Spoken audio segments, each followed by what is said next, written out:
வணக்கம் நண்பர்களே! இது ஒரு கட்டப்பையோட கதை. கட்டப்பைய நாம எப்படிலாம் பயன்படுத்துவோம் கொஞ்சம் யோசிச்சு பாருங்க. ஒரு வீட்ல ஒரு மூலையா கட்டப்பை நெறைய சுருட்டி வச்சிருந்தாங்க. அதுக்கு பக்கத்திலேயே டிராவல் பேக்கு, அத அழகா கவர் போட்டு பத்திரமா அலமாரிக்கு மேல வச்சிருந்தாங்க. அலமாரிக்கு மேல இருந்த அந்த டிராவல் பேக்கு கீழ இருந்த கட்டப்பைய பார்த்து, "உன் நெலைமைய பார்த்தியா? உனக்குள்ள காய்கறி விக்கிறாங்க. தேவையானத போடுறாங்க. தேவையில்லாதையும் வைக்கிறாங்க. உன்ன பயன்படுத்தாத இடமே இல்ல. ஆனா என்ன மாதிரி உனக்கு மதிப்பே குடுக்க மாட்றாங்க. சுருட்டி ஒரு மூலையா தான் வைக்கிறாங்க.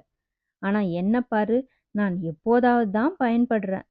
என் மதிப்பு எப்படி இருக்கு பாரு. எவ்வளவு பத்திரமா வைக்கிறாங்க.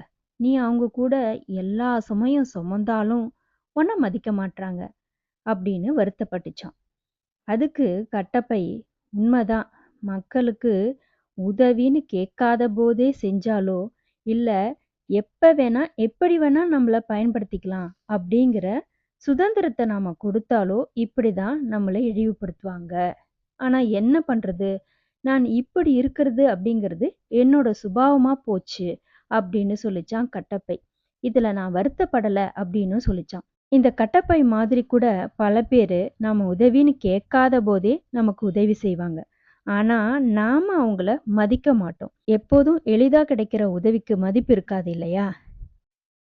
இப்படி சுயநலம் இல்லாத கட்டப்பை உதவிக்கு கூட விலை என்ன அப்படின்னு கேட்கிற பண மமதை பிடிச்சவங்களும் இந்த உலகத்துல இருக்க தான் செய்றாங்க. நான் சொல்றது சரிதானே? புடிச்சிருந்ததுன்னா லைக் பண்ணுங்க, ஷேர் பண்ணுங்க, சப்ஸ்கிரைப் பண்ணுங்க. Thank you.